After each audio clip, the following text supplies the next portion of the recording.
If you ask most people to picture Zeus, they imagine a supreme, untouchable deity.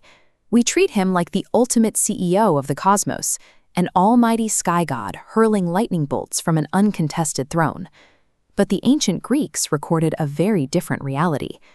During his war for control of the universe, Zeus was physically mutilated by a multi-headed monster named Typhon. Typhon overpowered the king of the gods, stripping the actual muscles and sinews from Zeus's hands and feet. Zeus was left discarded and completely helpless in a cave, requiring a rescue mission from his son Hermes just to survive. He was equally vulnerable in his own home. His wife Hera convinced the Olympians to rebel. They successfully drugged Zeus, bound him with golden chains, and stole his thunderbolt. The original Greek texts describe a ruler who survived brutal physical beatings and barely escaped familial coups. The king of the gods sat on a highly unstable, heavily contested throne. Zeus's authority is actually eclipsed by a tier of primeval deities. These are ancient elemental forces of the universe that existed long before the Olympians, and they possess power that Zeus cannot match. We see this hierarchy in action when the sleep god Hypnos tricks Zeus. Knowing Zeus will try to destroy him, Hypnos flees for sanctuary into the cave of his mother, Nyx, the physical embodiment of the night. Zeus stops dead in his tracks. He abandons the chase entirely because, as the poet Homer writes, the king of the gods was actively terrified of angering the night. Beyond his fear of the ancient primevals, Zeus lives under the shadow of the generational curse, the inescapable knowledge that every ruling father is eventually overthrown by his own son. Zeus goes to horrific lengths to break this cycle. When he learns his first wife, Medes, will bear a child equal to him in wisdom, he tricks her into shrinking down and swallows her whole, trapping her inside his own body.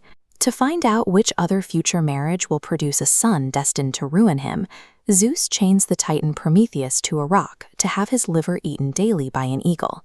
He uses centuries of torture to extract a single piece of information.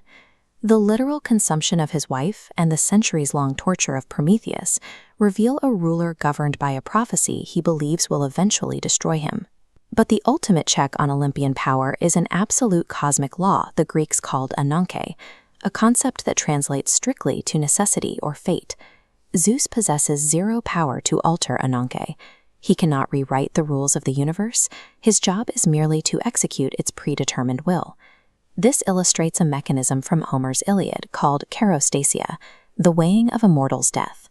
When Achilles and Hector duel, Zeus doesn't decide the winner. He physically places their fates on the balance and waits as Hector's fated day sinks down toward the underworld. This blind law forces Zeus into pure tragedy.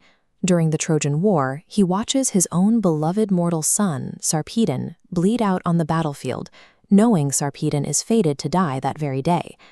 Zeus contemplates pulling him to safety, but Hera delivers a stark warning.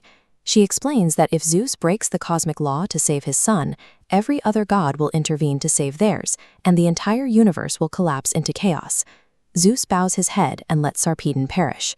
Even the king of the gods must submit his personal desires to the unyielding machinery of cosmic law. Once you account for the ancient primeval forces, the psychological paranoia of the generational curse, and the absolute rule of fate, the Greek pantheon requires a complete reread. This model shows the structure of Greek divinity. Unlike modern monotheistic creators who exist outside of space and time, the Olympians do not stand outside the universe looking in. They are nested deeply inside it. The gods are trapped in the exact same physical reality as the mortals they rule.